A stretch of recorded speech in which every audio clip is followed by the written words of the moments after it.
Welcome, everybody, this evening. Thank you for joining us. We have another exciting webinar with Dr. Louis DeCaro. And I know, I apologize, Dr. DeCaro, I know you like me to put the J in there. So Yes, the J is very important. I will, the J, do not forget that it is not a silent J. It's not a silent J.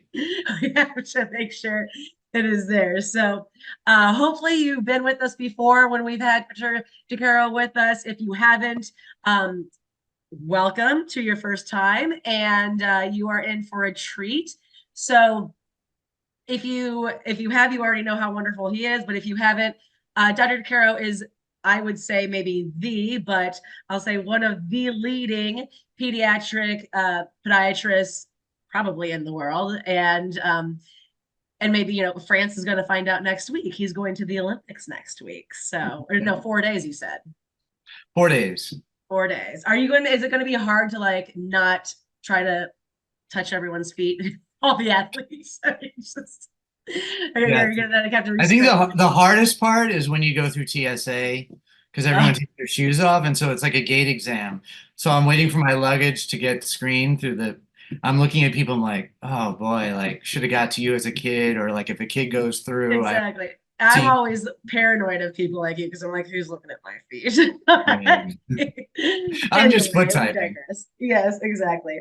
So, anyhow, Dr. Caro leading at pediatric DPM. And so, I mean, you're in the right spot. If you want to learn anything about pediatrics, you have found the individual to essentially learn from. And tonight we are talking about you said the middle ground, right? The tween foot. So understanding how to diagnose and treat a foot that is changing rapidly from pediatric to adult form. And are you going to be talking a little bit about this at the ACFAP meeting, Dr. Caro, or is this touched in at all when? So the wonderful thing about the ACFAP meeting is that we cover everything from biomechanics to surgery. We do everything A to Z, the most conservative and the most surgical. Everything and anything pediatrics is covered there. So we're going to be talking about the really young children, the autistic community, special needs. We're going to be talking about surgical complicated corrections, hammer toes, bunions, warts, you name it. And so ACFAP, as you brought it up, thanks for bringing it up, we're host our meeting September 26th to 28th. And my presentation today is just kind of a taste of sort of the enthusiasm and the passion that the organization has for pediatrics. And if you want to really learn more about pediatrics, you come to that meeting. If you want to grow your pediatric practice, or you want to have a better understanding or surgical competency, you come to the meeting. We have the top pediatric podiatrists, we have other professions coming in, MDs, PTs, OTs, speech therapists, you name it, and it's really, really, really the best. So go to acfap.org to register for that. Yeah. And if any of you have been to the ACFAP meeting in the past, you know that it's always hosted in a national park. And this year it will be at Joshua Tree in Palm Springs, which is very exciting. And it's funny, I was actually thinking about the meeting earlier this week, Dr. Carroll, because I think I was listening to a podcast and it was talking about learning and connection within, basically when you are moving your body, when you're doing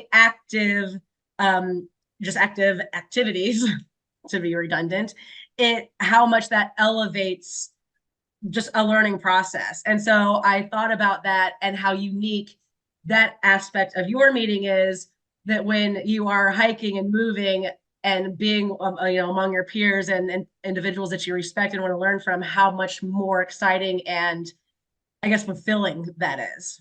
When attendees come, our didactic session is Friday and Saturday. But Thursday, we offer a bus tour in the national park, and we basically go all day. We go from really 5 o'clock in the morning all the way to 8 at night.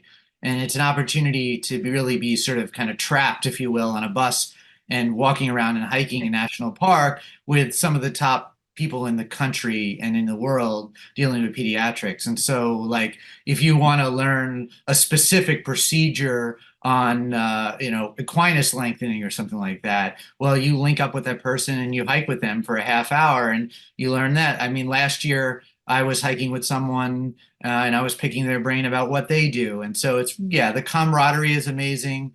And just being able to sort of share that knowledge, you don't get that really at any other conference. So it's just really awesome. And if you haven't tried it, you will be converted and you will come for the many years that we put them on.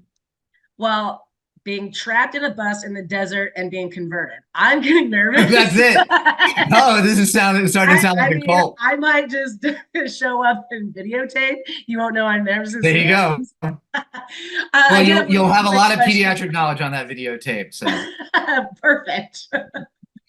But I do want to get us started, but I just wanted to ask one more quick question about the meeting since we got into it. And I know we still have a couple more people logging on. I like to give everybody a few minutes to get hooked up here. But obviously, I mean, I was just telling you how I have a torn meniscus and I can't play tennis anymore. Sometimes these sorts of active meetings are not necessarily fitting for everyone. Maybe if there are challenges mobility wise, is that part of the meeting required, or can you come in just for the didactic part? it is absolutely not required. It's optional. You can come in for the didactic part. And we have in our didactic part, we have a session where we do speed pearls, where everyone in the audience participates and sort of kind of imparts their knowledge on pediatric podiatry. We have another session where we have an expert roundtable where everyone participates. And really the meeting is it's so participatory that, yeah, if you're not able to kind of make the bus and do the tour, no problem. It's optional, and you come the Friday, Saturday, and you'll have a great time too. Awesome sauce. All right, well, let's go ahead and get started with tonight's presentation. And just quick FYI, I apologize, I'm going to put you on the spot here really quick. Last time we had you on, you provided the slides afterwards as a part of the Academy recording. Would you be willing to do that again this evening? I After love doing that. And of course, absolutely. And that brings me to not a question for you, but a compliment for you, and Okay, something for the audience. go on. We're sort of building this pediatric knowledge base through multiple webinars. I think this may be our fourth or so. And so Yes. going to podiatrymeetings.com and clicking on the link with old webinars, all my old webinars are up there. So if you feel like there's a gap in your knowledge or you missed a webinar that I referenced in this webinar, you can go back, you can watch them all. They'll be recorded forever. And so, yeah, this one will be the same. And then I think we're doing another one maybe in a month or two, and we'll do the Yep. same for that. You'll always have my stuff. The more information I can out, the better. I'm all into sharing and certainly not withholding anything that I know. So I think that's really great that you house that. Absolutely. And I mean, you're a fan favorite, so we have to give them all the goods. So I am going to let you get rocking and rolling. Just really quick, a note for everybody who is on board with us this evening. We will have Dr. DeCaro is obviously going to answer. We'll do a Q&A session after his presentation. So make sure you use the tools at the bottom of your screen where you can do Q&A. If you go down to the bottom of your Zoom screen, there's a little spot that says Q&A, and that is where you can type in your questions. So don't hesitate to type them in early. So I don't want you to forget your question. So just type it in there as soon as you have it, and we'll get to those. They're all saved, and we can see those when we're all finished.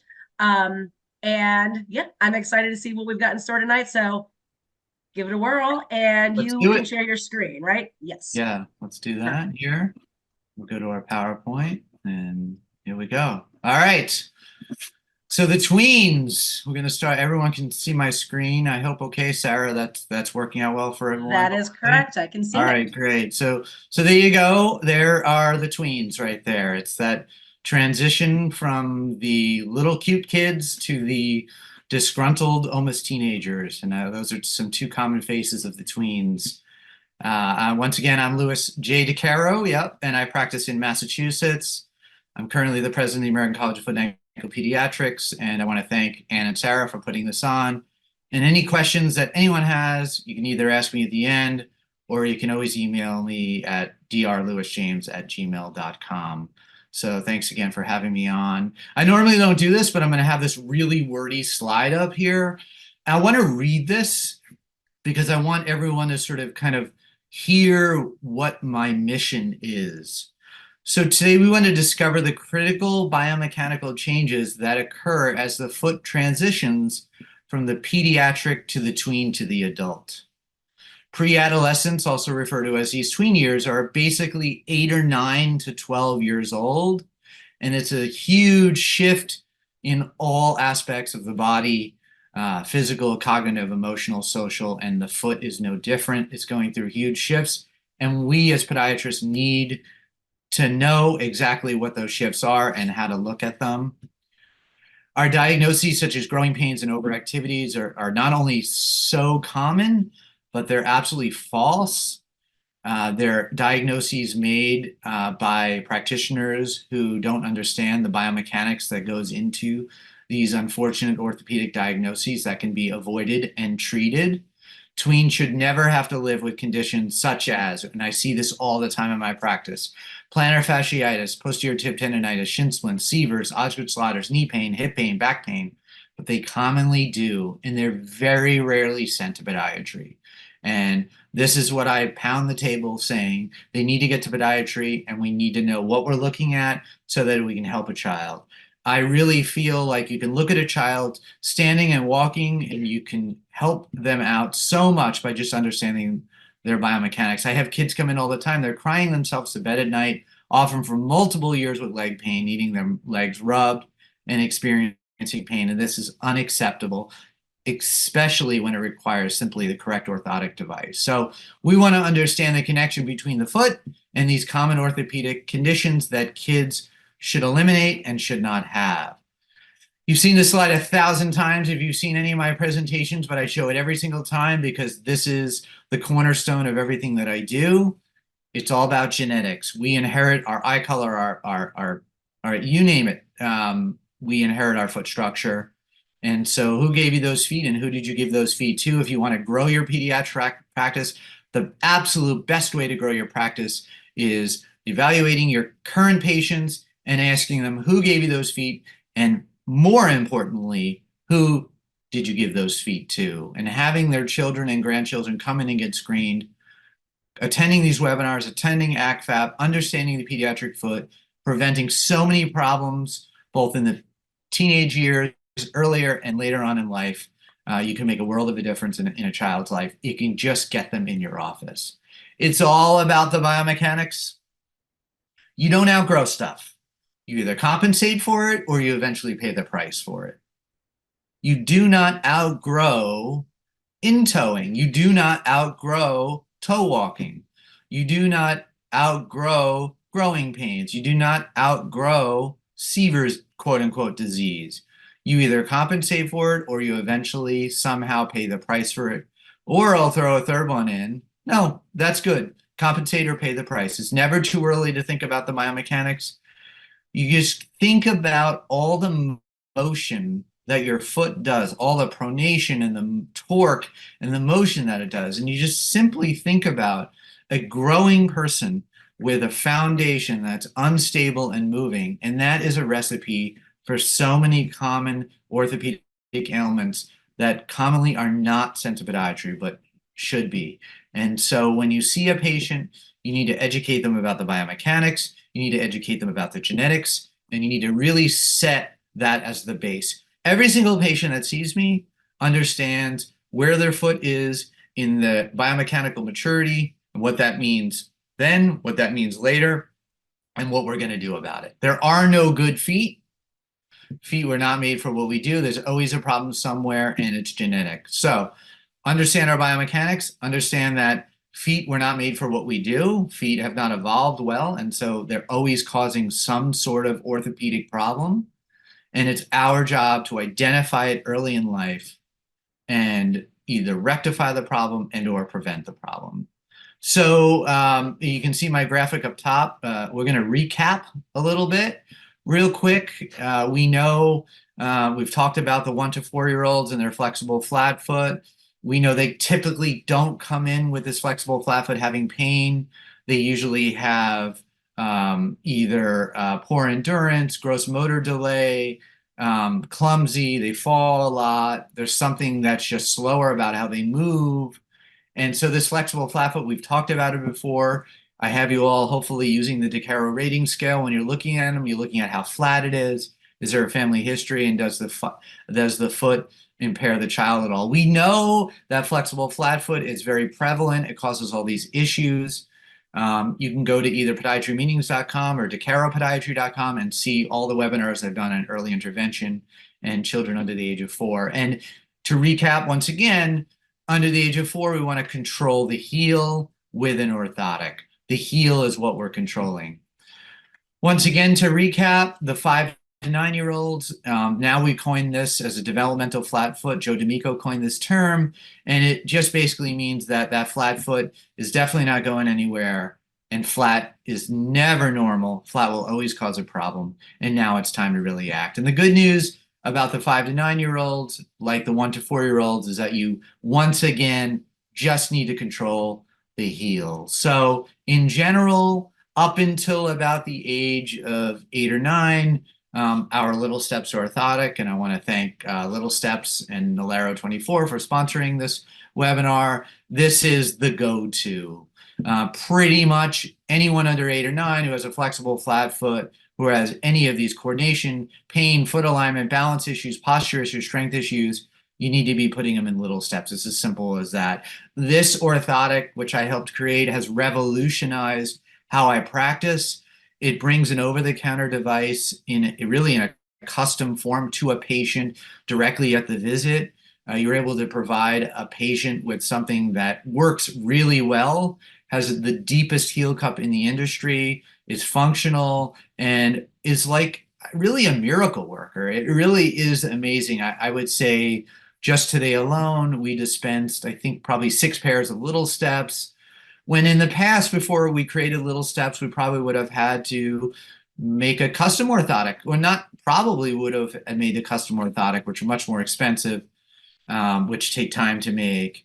And quite honestly, many of them don't work as well as the Little Steps. So if you're on this webinar and you're not ordering Little Steps and not using Little Steps, and you're seeing kids that are under 8 or 9, you absolutely need to be doing that. It is the easiest thing in the world. I've done 1,000 webinars and Zooms on it. You can find them on DeCaro Podiatry and podiatrymeetings.com.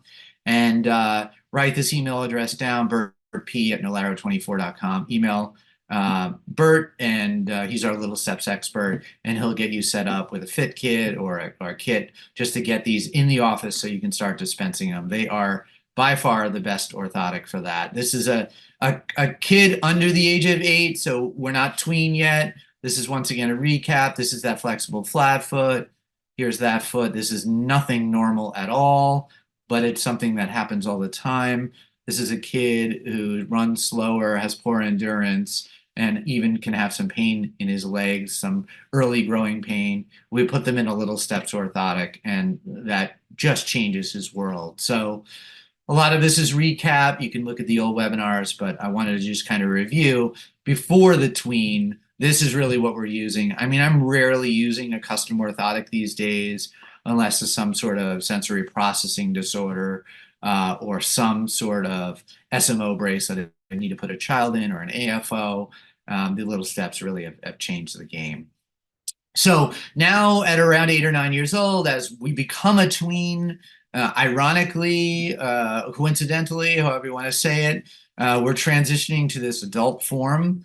Many of you have heard me lecture about the 6 functional foot groups, which are based on the 24 foot type patent that we have. And there are 6 functional foot groups out there, and we've labeled them A, B, C, D, E, and F. So while you have a flexible flat foot, or a non-flexible flat foot, or a foot with an arch as a kid under the age of 8 or 9, as starting at 8 or 9, that's as you become a tween, that's when you start to go into this category. And we're going to talk about on this webinar sort of what are the signs, what are you looking for, and how do you determine when a child is really becoming a tween foot or an adult foot, or needs to be put in this foot groups. This is one of the questions. I get to travel the world and lecture, and I get this question all the time, like, okay, this kid has done amazing in your Little Steps, but they're coming in and they're not doing amazing anymore, and they're 8 or 9. How do I know? What am I looking for? And this is really the crux of this whole Zoom. So on our chart, kids in general are either a C or a D. If you want to label them in the foot structure, the D would be that flexible flat foot, a foot that flattens out. And on the left, the C would be a foot that you're probably not going to see a lot of in a kid because it's a child who has a good arch and is a pretty neutral foot. So you're not seeing a lot of those. So most of those flexible flat foot are the D. There are many of them out there, but the reason why under the age of 8 or 9, there's really only C's or D's out there is because the middle row of our chart, and we did the 24-foot type chart, we did the 6-foot type chart. You can go back and review that. If you remember, the middle row is a neutral forefoot. We're not considering the forefoot, we're just considering the rear foot and what it does. And children under 8 or 9, remember, we're controlling the rear foot with a deep heel cup. We're controlling what that rear foot motion does to the rest of the foot, but we quite honestly are able to ignore the forefoot because it isn't mature yet. And that middle row, that CD, sort of takes the forefoot out of the equation. But as a child gets older, the forefoot matures more into the more adult foot form. And the A or B is a forefoot that's in a forefoot valgus. And then the EF is in the forefoot that's in the forefoot varus. And we're going to be talking a lot more about the forefoot varus today. So that's just kind of the general layout. So let's talk a little bit about this transition in the 8+ year old to the tween. So our objectives of the tween are we want to learn age specifically when to start considering posting this forefoot, when to start considering having more than a little steps, which ends at the metnex. When do we go past the metnex and do we actually support under the metatarsal heads for some forefoot posting? We want to learn why it's important to do this and why, based on many common conditions. Once again, shin splints, super common in the tween, leg pains, leg fatigue, Seaver's disease, Osgood-Schlatter's, knee, hip pain. I mean, so many pains that happen unnecessarily to children because either they weren't screened or their feet weren't looked at. It's just, you've heard me rail about this before. It's like a child goes to a pediatrician's office and they have leg pain and they don't even look at the feet. And yet it's coming from the feet almost every single time. And that's where we really need to step in. These Zooms that we do, I have my own patients, families go to them and actually watch them as well. I send them to decaropodiatry.com. I give them a specific link to a Zoom I've done, or I send them to podiatrymeetings.com. I have lectures on Seaver's, on Osgood-Schlatter's, on leg pains, shin splints, you name it. So there's really something out there for every diagnosis. We actually, our last one, we did toe walking and in-toe walking. So we have a good webinar on that too. And we want to learn about these common complaints and how they're related to the foot. So mainly we're going to talk about the E and the F today because let's go back a little. Let's go back a couple of slides. The reason we're not going to talk about the AB or the forefoot valgus, even though there are some kids that mature into this, is that these are going to be feet that definitely are not coming in and presenting as flat in the A category. And I would say not nearly as prevalent in the flexible flat foot. So a flexible flat foot, you almost never see that foot turning into an A. Remember, the A is the severe pes cavus, the CMT-like foot. And the B, we're going to put the B aside for a second because the B is pretty rare. Yes, it's a flat foot, but it's also sort of an acquired in-toeing, which we're not going to see a lot of. So we're going to leave the B out of it. The C, that's going to be a foot that's not going to present in the tween categories, tween years much in your office. It's a pretty solid foot. The D is going to be a foot that doesn't have a forefoot varus or a valgus, and you're going to keep them in something like a little steps. And we're going to see, when do you do that? When do you keep them in a kind of a neutral orthotic and just controlling the rear foot? And when do you put them in a forefoot? But really the E and F are going to be the major troublemakers. And let's talk about the E and the F right now. So the difference between the E and the F is that the E is on the left side of the chart, and those people have arches when they stand. And once again, we define an arch as something where we can kind of stick our finger under the arch and kind of get it under there. It doesn't mean it has to be a high arch or a low arch. It's just there's some sort of clearance in the arch. And then the F is the foot that stands, and there's absolutely no arch. Because these 2 feet are on the bottom section of the poster that we have, they're going to have the forefoot varus once again, and that forefoot varus is going to present as the bottom. Here you can see that too many toes sign. This is a left foot, and what you're seeing is the abduction of the forefoot relative to the rear foot. And you're going to see that too many toes sign. You're going to see that 4th and 5th or even 3rd toe sometimes kind of poking out laterally. And that's going to tell you that there's the forefoot varus involved. And I'm going to show you some pictures in a second, and that you need to basically post the forefoot. The E is by far the most common tween troublemaking foot type. And that's a foot with a heel varus, with a forefoot varus. And the F, not as common, but also common too, is a foot with a heel valgus and a forefoot varus. So the E has the arch, the F doesn't have the arch. So you have a flexible flat foot, right? So we went over flexible flat foot in previous webinars. We know what that looks like. It's kind of like this cute little foot that kind of flattens and abducts out, and that develops a forefoot varus. Now what? How do you know when it's important to post? So there's 2 scenarios, right? So you saw this child at an earlier age, you identified that they had a flexible flat foot, but you never had them in little steps. Or you didn't see them. You're first seeing them as a tween. I'm fortunate in my community that I've really been very proactive at educating the early intervention therapists and the pediatricians, seeing the kids under the age of 3. So often I can catch this. I can put them in a little steps at an early age for that flexible flat foot. And I'll be more applicable in scenario 2. But scenario 1 is very common. You get that tween that comes in, they've never seen anyone for their feet because everyone's always been saying they'll outgrow it or it's normal or any of those eye roll comments. And you never had them in a little step, so they prevent. So but what probably happened to them? So you're going to see this 9-year-old in there. They're going to be for some sort of issue.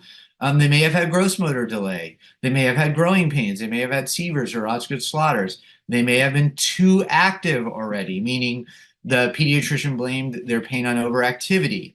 They may have been slower running, poor endurance, not able to jump as well. So these comments that I'm saying, all these ones that are listed here, I say these 10 or 12 times every webinar because these are key words that you all need to ask and listen for. It is amazing. You can see a child and you can look at a certain foot and you'll hear these keywords all the time. And they're coming in for these things, or they should be coming in for these things. Or moreover, if you see that adult patient and they have that E or F foot and they ask them, who did you give those feet to? Does your child have growing pains if they have your feet? How old is your child? 6, 7? Have they ever had growing pains? And it is amazing when those feet are passed from whatever parent you're interviewing to that child that's still at home. It's amazing how they'll say, like, yeah, like my child has been having pain in their legs. Like it happens so much, and yet it's not often screened correctly and seen enough. So scenario 2, that's usually my scenario. You've had them in little steps. So you put them in little steps in early age. So the gross motor milestones are flourishing. Because by controlling their feet, they're able to get their core and their hip muscles much stronger. They never had those growing pains. They never had those growing pains. They didn't have leg pain. They never had the severs or the Osgood Slaughters.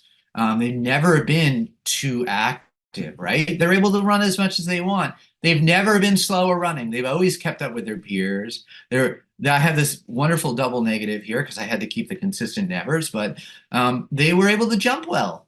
And they don't tire easily, and they don't have poor endurance. So this is scenario 2. This is a scenario that every single one of you need to be in. But sometimes I understand you're in scenario 1 where you never had them in little steps. You're seeing them a little late. So let's look at this child, right? So let's say you have this 8 or 9-year-old child who comes in Let's say you had them in little steps. Okay, well, they're here, they grew, now they're 8 or 9, they're a tween now, and you have them stand in little steps. This is this child standing in little steps. When you have a child standing in the little steps, it's amazing. You know what's amazing to me? And I'm not saying this to kind of toot my own horn. I just think that all the work we put into developing this product really has paid off so amazing. When I say paid off amazing, I mean like when you put a child in the little steps, it's like conforms to their foot when they're a pediatric flexible flat foot. It really, really is amazing. And you don't see any of this. What you can see on the bottom here, I don't know if you can see my cursor or not, but you see this kind of gapping here. You don't see that. When you put a child with a flexible flat foot in a little steps orthotic, you don't see any of that. And so this is a child that like you've been having little steps for 5, 6 years maybe, and it's just the foot in the front, like underneath that kind of first ray. It doesn't really look like it's conforming very well to the little steps. And so that's kind of a sign that maybe the forefoot is starting to become more rigid and abduct the foot away from the midline and require some of that forefoot posting of more of an adult orthotic. So you look for that. Now, I'll often have kids come in at 8 or 9 and I'll look at this and they've done so well in little steps. And I'll say to them, you look pretty good. And I'll say, how do you feel? They say, it feels good because they like their little step. I'll say, okay, if I'm not sure, I'll say, listen, you're going to get these little steps. But like, if you feel any discomfort with them, then you're going to come right back and we're gonna get some quadriceps, which is the kind of forefoot posted version of this. Don't worry, I'll take them back and we'll get you what's right. And what are they going to say to you? So I get this question all the time. What are the things that a child will communicate to you and or the parent that the little steps are not enough anymore, that controlling the heel is not enough anymore? And what they're going to see is rubbing of the navicular area. So that midfoot's going to be collapsing and it's going to be rubbing into the orthotic and it's going to be uncomfortable. They're going to feel the orthotic is hard in your shoe. A little steps never feels hard to a child when it's appropriate. It's like, yes, it's hard plastic, but it doesn't feel hard whatsoever. So the child is going to complain that they're uncomfortable or they're going to get some rubbing in the midfoot. It's just not going to feel as good. And so the child comes back and we put them in, this is an E quadriceps. That's the adult version of the 6 adult versions of our adult line, and that this is pretty much the little steps, but also forefoot posting. So this is controlling the heel and controlling the forefoot, and you can see. And I really wish that I was more technologically savvy and I had like a hologram or I actually moved the camera, but this just conforms so perfectly to the foot. So this is that 8, 9-year-old where this is what you're starting to see. Look at this one here. This is really, really interesting. This is a future forefoot poster on the left there.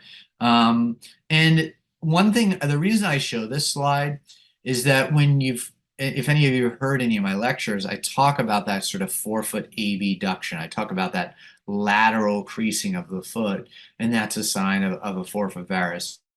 But when you're 1, 2, 3, 5, 6 years old, even with that amount of creasing that this child has, you're going to put them in a little steps and they're going to be perfectly fine. When I see, though, this creasing at such a young age, this 1 or 2-year-old here, I know that probably a little earlier they're going to require some forefoot posting, maybe 7, 8 years old, as opposed to more kind of 9 or 10. And you can see dad. I mean, you can just see that dad's feet, which he certainly gave his feet to this child, you can see the destruction of the foot. What you can see in this picture, and it would be a really good picture to show, and I have another future picture in this presentation to show, that when you take this dad who's like in his 40s and you sit him down and you have the foot kind of not standing, the arch has collapsed. With this child, even though she looks as flat as he does, when they're sitting in mom's lap, you see a nice arch underneath. The arch has not collapsed, has not given up. So, the words of the wise for this picture is if you see this forefoot abduction and you see the dad or the mom, you see where this foot comes in, that's a really good pep talk for a family to say, listen, this destruction happens over time, and putting them in a little steps at a young age slows down the destruction. Orthotics do not change the shape of the foot, but they slow down the destruction of that foot, both in the foot and throughout the rest of the kinetics chain. So here's a 5 and a 29-year-old mom. I mean, this 5-year-old is in little steps and doing really, really well. You can see that heel valgus, and you can also see that forefoot varus, right? How do we know that forefoot varus? Once again, look at the child's right foot. Look at that lateral creasing or that lateral arch, or as we call sort of that too many toes sign, that abducting of the foot. And you can see that they're going to have mom's feet. And at some point, this child who does really well in little steps, limits that those growing pains that they have, limits them having from any pain when they run, increases their endurance. That will have to be converted to adding some form of forefoot posting, because you can see mom, who wears a custom orthotic, she has forefoot posting. So I want to just kind of put this back up here again and just kind of review. You can kind of ignore the poster on the left. I always put that up because I want everyone to know that all of this adult stuff, meaning tween and up, is all predicated on a patent that we have on 24 foot types. And that patent is pretty much simplified into this poster on the right to go into the 6 major categories. The 6 categories, once again, are divided into 2 columns.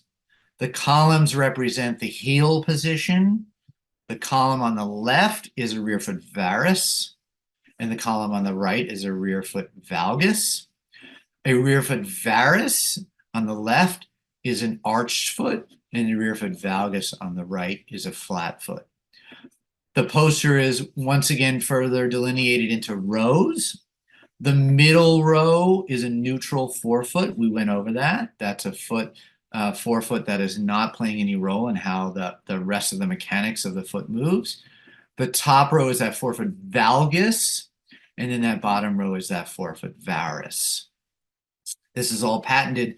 There are a multitude of lectures on Podiatry and podiatrymeetings.com where you can watch. I did a whole slew of them during COVID. I talked about the 24 types. I talked about the 6. So if you're really interested in seeing the tweens and understanding when to post, when to not, when to use a quadristep, which is our adult line of orthotics, or use a little step, which is our pediatric line, you can kind of immerse yourself in that. I even have fitting lectures on there as well. So once again, this is a left foot, and I just want to show once again what a too many toes sign and that lateral arch looks like. This is the E foot type. There is you've heard me mention this before, but I hand this article out that I wrote 10 times a day. The E foot type is a foot type that I see all the time, all the time, all the time in kids. It is the most common foot type. I wrote an article called The Evolution of the E foot type. It's on DeCaroPodiatry.com publications. Actually, Ann and Sarah, I think we should put this on if we can find a spot on podiatry meetings, because it's such a critical article. I hand it to patients all the time. And I even have a coordinating video that I did on it on my website, because it talks about all these common conditions that the tweens have that I've been focusing on, and how this foot type single-handedly is really the killer and the culprit. And the E quadristep orthotic, that orthotic picture that you see there, this is the savior. This is patients in the little steps. They have that forefoot varus. They're abducting. The little steps isn't comfortable anymore because they need that forefoot control. You put them in an E all day, all night. I put kids. It's sad sometimes because I saw them since they were wearing a 000 size little step, which is like, this long. And then they come in they're 8 or 9, and, maybe 10, maybe their voice is starting to change, maybe not. Maybe they're a little bit grumpy and not like, wearing the Disney shirt anymore, that tween phase. But I put them in an E quadristep, and it's really, really amazing. All the quadriceps are amazing because you can, anyone really over the age of 10, you can put a person in a prefabricated device that's as good, if not better, than most custom out there, and the E is definitely no exception to that rule. This is just a picture of a custom orthotic with a 4-foot posting. I think it's important to kind of show what a 4-foot varus posting looks like. It looks like a medial posting. And if you've ever met me, you know I'm a big fan of extrinsic 4-foot posting of these E's and F's. Anytime you can kind of have that too many toe sign and you can see more than 1.5 toes kind of peeking out laterally, you need to extrinsically post that. If they're abducting just a little bit, maybe you can see one toe, you maybe can get away with some intrinsic posting. But most of the time, the athletes, the teens that I see, even the pre-teens that are having any of these conditions, especially shin splints, knee pain in athletes, tibial stress fractures, severs, bad Osgood slaughters, these are all usually extrinsic 4-foot posting. And if any of you have any questions about what lab I use Stride Orthotics, and I can give you that address. You can email me at drlewisjames at AOL or gmail.com, and I can give you that contact information. So once again, I'm showing you 1,000 pictures of this because like you need to look for this. You need to identify what that foot structure looks like as they go from the pediatric to the tween. Here's a really cool one here. So this happened the other day actually. 30-year-old mom, that's on the left, with a history of shin splints, and a 2-year-old on the right, gross motor delay, doing great with little steps since 1. However, when he was not wearing them, he was still dragging and scraping the left foot. And what you really can't see great in this picture, I didn't capture it really well. Maybe you can, but you see that right foot on the adult. You can kind of see that, or you can anticipate based on what I'm telling you. There's more of an arch on that right than on that left. And you have to take my word for it. And the child is exactly the same. It is amazing. Our foot apples do not fall far from the foot tree. It is absolutely, I did today, in fact, I did a paternity test, right? Both parents came in. They came from over 2 hours away. They brought their child in. Early intervention sent them my way. The child was clumsy, falling a lot, just kind of like gross motor delay, weak core, weak hips, something I see all the time in an under 3-year-old. And voila, there it was. There was the child standing there with a foot that was flattening and flexible and turning out. And then there was the dad I think the dad had an E foot type. And it's just these apples don't fall far from the tree. So genetics, genetics, genetics. You've heard me say it. Here's one. This is an interesting one. I actually think I may have a video for you. So I never put videos in my presentations. I'm so guilty of it. But I want you to watch this video on the left. So this is an E, okay? So just stare at the left piece here. I hope this video works. And if you remember from my previous videos, the E, not only do you see that abduction of the foot, but you see that heel whip, that medial heel whip, what we call the runway model gait. And this was such a great video. I actually had to add it in my presentation. So I really want you to just stare at one of the heels. Let's pick the left heel. And when they walk away from you, you'll see the heel whipping in a few slides and they get too far away. But then when they come back, you can even see the heel whipping again. So just watch one of the. All right, my friend, go walk for me. Just watch. Yeah, boom, boom, boom. See that whip? All right, turn around, come on back. That's all 4-foot varus. Watch. Whip, whip, whip, and whip. Walk again a little faster. A little faster. Boom, boom, boom. You see that? I mean, like, that's a game changer because I have so many kids who see me who have leg pain, shin splints, knee pain, growing pain, severs, Osgood slaughters, are slow or poor endurance. And you watch them walk like that, and let's watch that again. And boom, you watch that heel whip, and you know, boom, 4-foot post. Put them in a quadristep E, and they are golden. Turn around, come on back. Or even sometimes you make them a custom, whatever. You also see that first ray. You see And that walk again a that big little toe faster. poking up? Yeah, wow. That is one heck of a runway Come on model right back. there, huh? Boom, boom, boom. See that whip? That's pretty cool. All right. Anyways, so check the slide out on the right. I love this one. So every kid that I have come in, they're standing there and they're like, let's see if I can go back to. Okay, so they're standing there in resting calcaneal stance phase on the left here. No, no, no, don't Nope. play. But then I put them all in kind of subtalar neutral, if you will. So I'll invert the foot. So see the person on the left here, they're resting calcaneal stance. But then look at the left foot of this picture on the right here. I'm poking to the screen, you can't see that. But look at that, the one closest to the socks. So I had that foot in more of a neutral. And look, what I want you to see is look at the arch. It goes way up. And then look at how the first ray is off the ground. That is just so classic. So you can put a kid in more of a subtalar neutral. If you see that first ray come up, wow, there you go. There's your sign that a 4-foot post is going to change their world.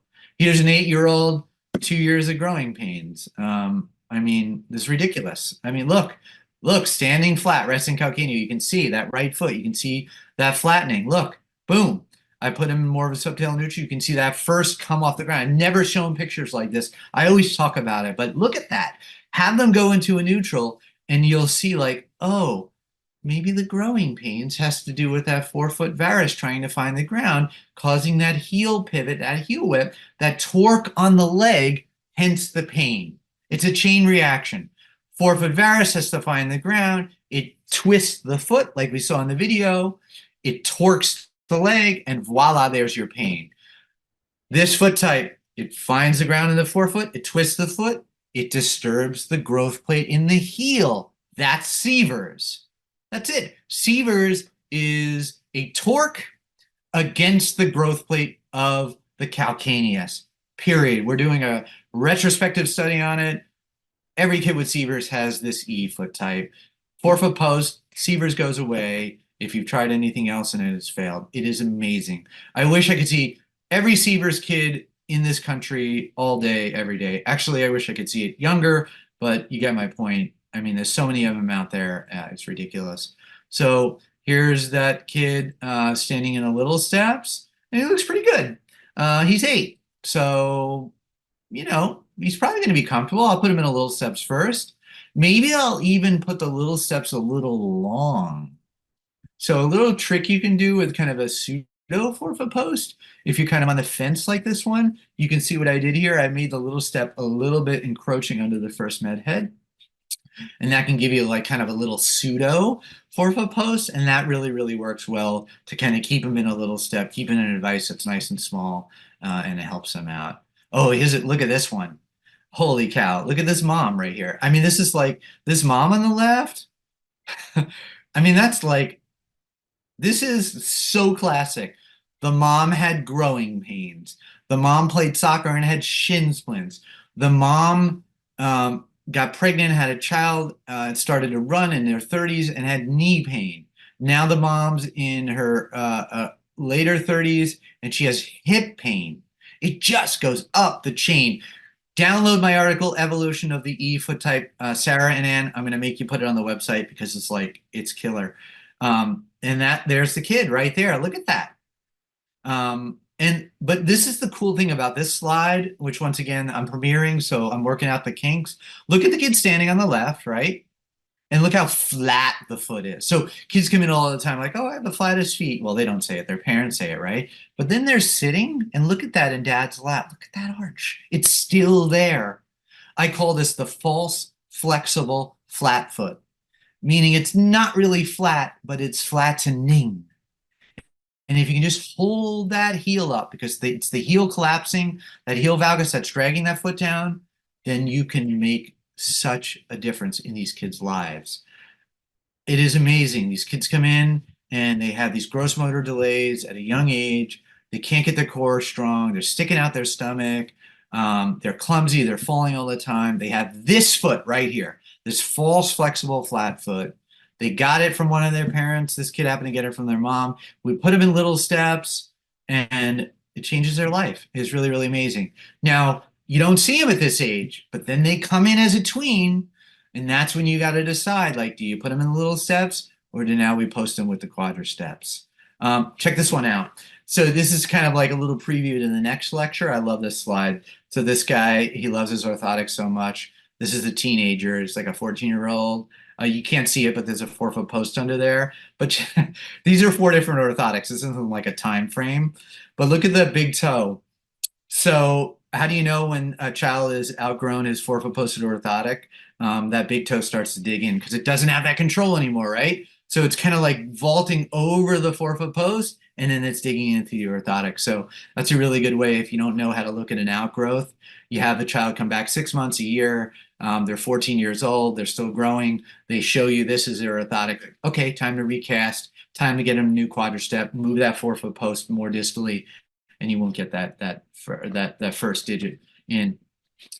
I know many of you on this webinar use the little steps, but the quadristeps, which are the adult line, the quadristeps are what you need to go to next, because these kids that we love that are under 8 or 9, they become 8 or 9 and they get older and older and older. And really anyone from like 8, 9, 10 years old up, you're not going to be able to put them in the little steps anymore, many of them, and you're going to need to move to one of these 6. And we do webinars on these.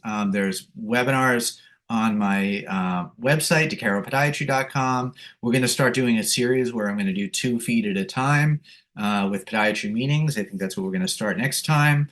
And I want you to email Roberta N at nolaro24.com if you want more information, or you want to do a webinar, a one-on-one webinar if you're a practitioner, and learn about kind of the adult version. We do master's classes all the time on this. Actually, I think it's May 2-3 of 2025. We're going to do a new master's class next year. So that's just kind of a little pre-announcement. So mark your calendars for May 2-3, and you're going to be in Hartford next year. This is my room. We got the posters all over the place. We got plenty of room for parents to sit in the chairs and do paternity and maternity tests. We got our quadristeps and little steps in that drawer system right there. Above it, we got a little whatever special we're running for the season. I mean, everyone that leaves my office knows where they are in the biomechanical game. They know where their foot is. They know where their foot's going. They know where their foot's been. Really, really amazing.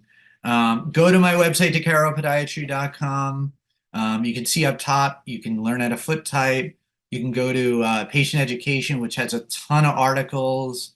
Every month I'm on NBC. I just did one on bunions and hammer toes and how you can prevent it starting as a child last Wednesday. Yeah, last Wednesday. That one's going up on the website. Got all the handouts. Really good, a lot of information. Here's just some examples of them. Pediatric flat foot articles, a little article that you hand patients who are getting little steps. Once again, decaropodiatry.com. This is basically, here's that flexible flat foot, that FFF, that triple threat. That's that flexible flat foot. There's that child's little steps, and mom's leaving with an article on evolution and treatment of the foot type, which you're going to get. An article about the little steps and an article about assessing the role of gait analysis in the pediatric patient with flat foot. That's what you need to be given. That's the knowledge you need to be spreading. You got to come to this. It's the best conference in the world. I mean, now I'm all excited because I'm like trying to impart knowledge on like helping kids, but this is like amazing. We go to the most beautiful places in the world, and we hang out for 3 days, and go to acfap.org or email me for information. Check out this lineup. We got Ed Harris, who is a legend. Oh, that's my kids. Ed Harris, who's a legend in Chicago. John Grady is also another legend. They're doing gait pathologies, compartment syndrome. Hannah Park, who's on our board of ACFAP, she's doing pre-peri, post-op pediatric surgical considerations. We got a break. We got me, I'm doing sports medicine. We got tarsal coalitions. We got digital deformities. We have just kind of how you evaluate a child. Royden's coming down from Canada to do that. Agnew, who's one of the leading connective tissue disorder specialists in the country. Hypermobility syndrome. We're doing autism spectrum sensory processing. And then look at our workshops. Roberta the guru of biomechanics, the inventor of the quadriceps system and the 24-foot type patent. She's going to give you an hour and a half of how to write the perfect orthotic custom prescription. Luke is coming in. He's the head of HICA, is going to do pediatric risk awareness. That's our pediatric speed pearls where we all impart knowledge. We got our workshop, and we got Dr. DeHeer, the king straight out of Indiana, doing pediatric surgical workshop with real cadavers. And then there's a picture of sort of us all getting together in the park, and we're going to do that again this year. So, wow, I talked a long time, 55 minutes. All right, well, you guys hung in there, so that's good. I think I'm going to stop my share so I can say hi to Sarah. I'm back. Yeah, and I think we covered some good ground there. I had some new slides. People aren't used to new slides would be they're used to like, oh man, same thing over and over again. And Sarah, I criticize myself for doing that, but at the same time, I keep doing it because like these are points you got to just keep driving home. And I know when I'm learning something new and I'm really interested in something, like I want the facts, I want the pearls, and I want to learn it. So mix a little old, mix a little new in, and we're making that transition to the adult world. Well, and I think a lot of times when we put presentations together, we know how often we might use a similar slide or a similar bullet. Most of I doubt if people notice, that's a good problem. You know what I mean? It's like, wow, they were really paying attention. Right. Same thing happens with email marketing. I'm like, if they notice that like this has been sent out that many times, then awesome. And someone's actually reading my stuff. So Or they're listening, right? something like that. Yeah. The one of the reasons I like doing Zooms, besides I don't have to, like get too dressed up, I don't have to put the suit on, or leave the house, is that I don't inadvertently yell at people who are looking at their phones when they're supposed to be listening to me. I'm very guilty of that. And so for any of you on this webinar that I've yelled at in the past, I apologize. I want you to learn pediatrics. I like it because I can wear pajama pants and a collared shirt. Oh, okay. Obviously. I'm all about the comfort. All right. Can you see the Q&A or would you like Yeah, to let me so Anthony, You're usually better at doing it on your own. yeah, no, I got it. So Anthony, great question. So a few answers to that. The answer to your question is yes, they can be ordered on an individual basis. But Anthony, I want you to email Bert P, BERTP at nolaro24.com and let him know the situation that you're in. And he will set you up, whether it's ordering an individual, whether it's you giving your patients a custom code, whether it's figuring out with this FQHC how you can actually order them, because we do this through hospital systems and Shriners facilities. Email Bert P at nolaro24.com. You can always email me too, and I can put you in touch with him. But great question. We do it all the time. So the answer is yes. However, let's get you set up individually. Dr. Anonymous attendee. I don't know if I saw a Dr. Anonymous, if I want to see that doctor, but no, I'm just joking around. Can you please discuss the difference between forefoot varus and valgus post and when you use it? So Dr. Anonymous attendee, that is an amazing question, and you need to come to ACFAP in September, and you need to listen to the guru, Roberta, talk for an hour and a half on exactly how to build that perfect forefoot varus or valgus post and when you use it. If you can't make that, well, shame on you, but if you can't, then Roberta and I put on, once again, a biomechanics master's class every year. We just did one a couple months ago, but we're doing one next year, May 2, 3, and we're doing that in Hartford, Connecticut at the airport. And there'll be details that'll be circulated about that on podiatrymeetings.com certainly this year. So that's your answer, your non-answer actually, but that's just kind of like, I got to get you to come. I do a lot more varus posts. I will tell you that A foot type, we do a lot of valgus posts. Usually that child or tween or teen presents with a lot of ankle sprains, perineal issues, a lot of Achilles tendonitis because they're very, very tight, a lot of equinus, a lot of posterior muscle tightness. And so that's when we're doing a valgus post. But if you really want to get in the nitty gritty of it, yeah, come to one of those two things. Sarah Whitaker, how many and which type of quadriceps should I keep in stock? Oh yeah. Could you talk about cost? Absolutely. We met in '04. Wow. '04. Boy, I was a lot younger in '04. Actually just had a 50th birthday. So I was like celebrating my 30th birthday, probably thinking like, oh my God, I'm old. I'm 30, right? Time flies. Well, that's cool. Sarah, I hope we can see each other again. So quadriceps. So realistically, you really should keep a set of them. So you should keep a set in your office that you can actually have the patient stand on. So what we talk about at our master's class is if you're not sure what foot type someone is or you're not sure what size they are, you can open our drawer system that we have and you can have them stand on a few different ones. So that way you don't have to be like, I think they're an E and I think they're going to be this size. And then you order them and you're like, oh, I was off by one. So you really should have one of each quadricep.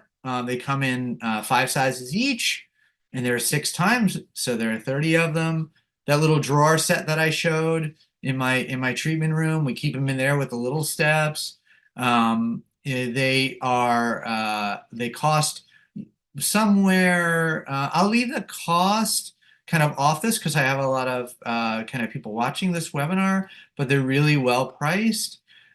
We charge patients in the office about 175. I think the range is 150 to 195-ish that we charge patients, which is a fair price also. But email Roberta N at nolaro24.com or email me. We can set you up with a webinar. You can come to one of our sessions. We're also doing foot typing, doing 4 hours with Roberta at AAPPM in November in Fort Lauderdale. You can come to that. We're actually going to have a set there.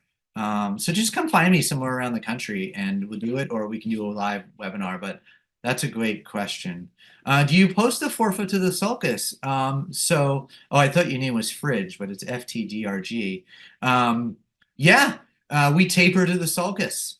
We post the forefoot under the med head and taper to the sulcus in many of the orthotics, especially the E. So that's a really great question. I find that there are some forefoot posts out there. I'm like, why is the forefoot post in the arch? That doesn't really make any sense. Yeah, check out the quadriceps and watch some of my videos on decaropodiatry.com. And I actually have the quadricep in my hand and I show kind of how it aligns and where opposed to. I think in some of the COVID videos on my website, I talk about that. But then definitely contact us to see them for yourself. What's my opinion on the rear foot post? Wow, that's kind of a loaded question. My opinion. Well, when you need one, you post it, right? That's my opinion. When you don't need one, you don't post it.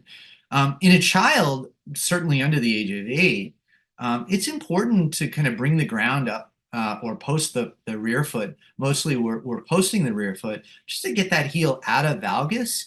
When you get that heel out of valgus and you're legitimately what we call extrinsically posting the rear foot, you're actually helping create that really nice arch and you're putting the foot in a much better position. Certainly as they get older, in the F, certainly when they're in valgus and you derotate the forefoot, then you want to put rear foot post. If you have more of an E foot type, you're just kind of bringing the ground up to the rear foot. But my opinion is when you need to post it, you post it and you post it correctly.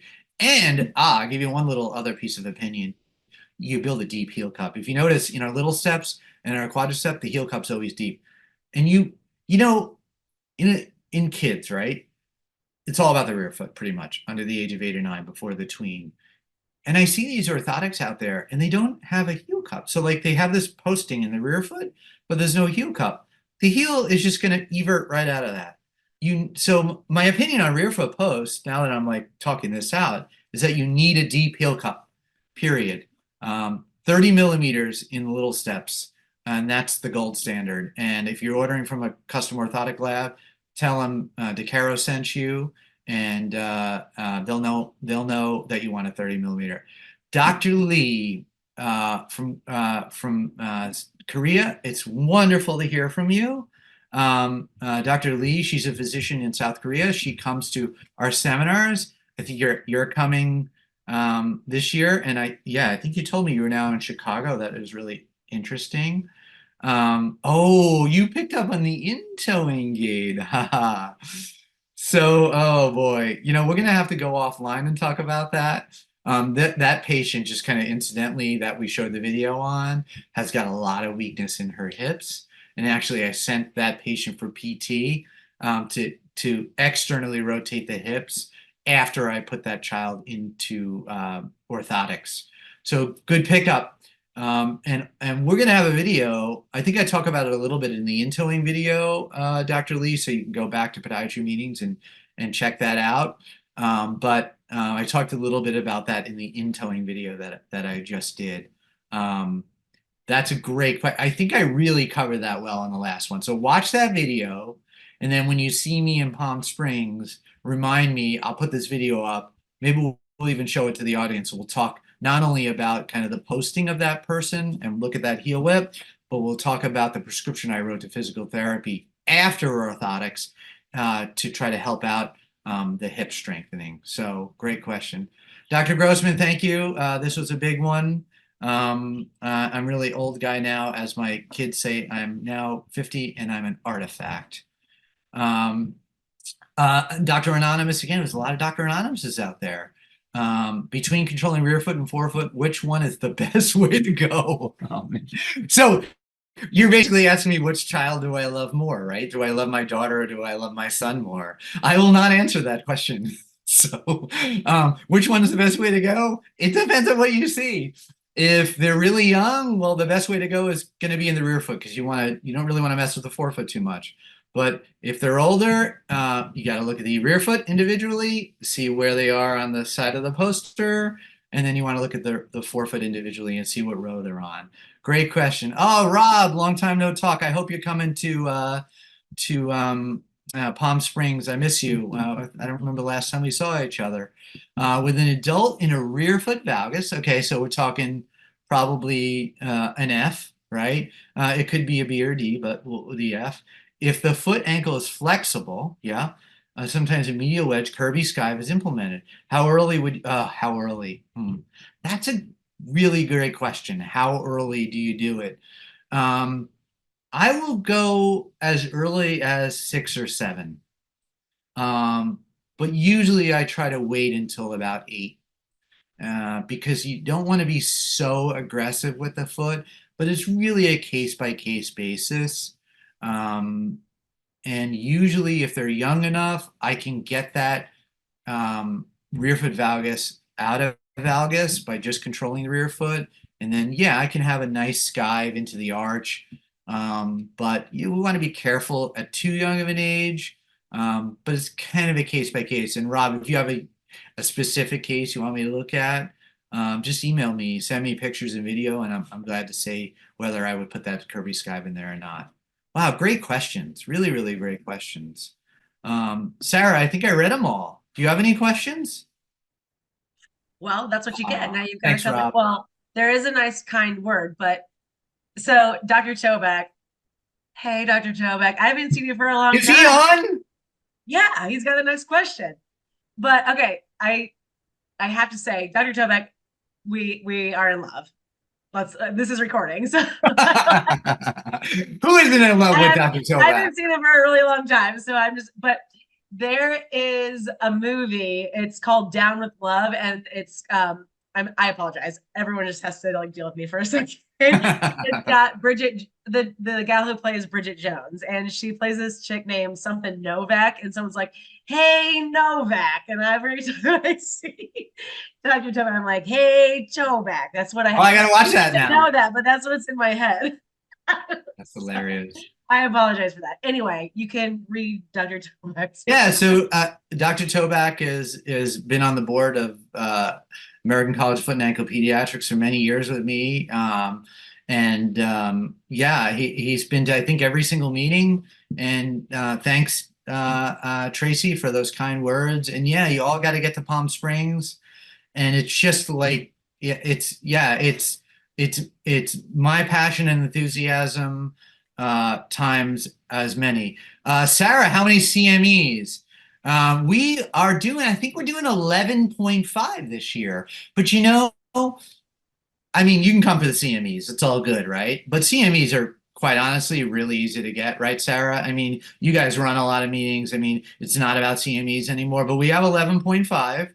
But you're coming because you're going to be blown away by how much pediatric knowledge you learn and how much better prepared for the patient with education and how to talk to a patient and how to treat a patient. And that's going to be like, CMEs? Oh yeah, I got those. But I had like the most amazing experience and I learned so much. It's not that meeting, and no offense to other meetings where you go and you're like, oh, 50 ways to fix a bunion. Okay, how many CMEs in this? Do I have to sit here? When do I sign out? No one's rushing to the doors to get their things scanned at our conference. And I think that's really kind of really telling. They're like, no, I want to sit here and listen, and then I'll get my CMEs, not the other way around. I'm just Thank you for glad the Dr. kind words, Whitaker spells Dr. her name the right Cervantes. way. Has an H on her name. So way to go, Sarah. You're spelling your name right. Oh, that's the right way. Okay, got it. There is a big battle in the universe between Sarahs with no H and Sarah with an H. So we're on the same squad. Interesting. Well, thank you everyone for all those kind words too. Yeah, I hope everyone had a good time, and we're going to do this again in a month or two, right? We are, yes. So obviously everyone who's online, you've been getting our emails, and so keep your eyes peeled. We'll be updating the website shortly. And then hopefully within the next, well, not hopefully, definitely within the next 48 hours, we'll have this lecture up on podiatrymeetings.com/webinar series, but it's in the main menu. You'll find it. It's under webinars and recordings. And then don't forget that we do have Dr. DeCaro's last presentation that was referenced earlier. We've had a couple since then, so you just have to scroll down just a little bit, but there is a big button there that has the slides. And so I will be getting in touch with you to make sure that we get tonight's slides so we can post those. And also on our calendar of events webpage, you will see information. There's a banner ad up there for ACFAP, and there also is a banner ad for NALARA for Little Steps. So obviously you can just go to nalara24.com, but if you're lost and you go to podiatrymeetings.com, click on that ad, and you'll be taken to all of the great information that Dr. J. DeCaro mentioned tonight. So do you know what the J stands for, Sarah? With an H? Jovial. Oh, yes. That was the only Juvenile. That was the only acceptable answer besides the right answer. Are you going to tell us, or James. do I have to? Okay, well, I mean, that's kind of boring. No, that's how I separate out who. So my email address is Dr. Lewis James, right? So when people email me and say, "Dear Dr. James," I know they're not really emailing me because they have no idea who I am. That's their test, right? Because they know my last name isn't James. I think you should make it Juvenile to go with your pediatric brand. But there you go. Very witty. All right, I think that's all the questions we have in. It looks like everyone enjoyed it. So make sure you share information about the meeting coming up. Make sure you visit podiatrymeetings.com and share this recording. Give me a minute. I will get it up there as soon as I possibly can. And hopefully we see you. I say we. I'm still thinking about coming. I don't want to think about September right now. It's going to give me does anyone have a major prescription for Xanax? I've got a lot of things coming up. So anyhow, thank you so much for everybody who joined us this evening. Wonderful to see you, Lewis James DeCaro, and we will see you next time. It'll be just a couple of weeks, I think, before our next Practice Partner Academy. Keep your eyes peeled, and we'll have another one here in a couple of months from Dr. DeCaro, though. So see y'all real soon. All right, take care. Bye-bye, everyone. Bye, everyone.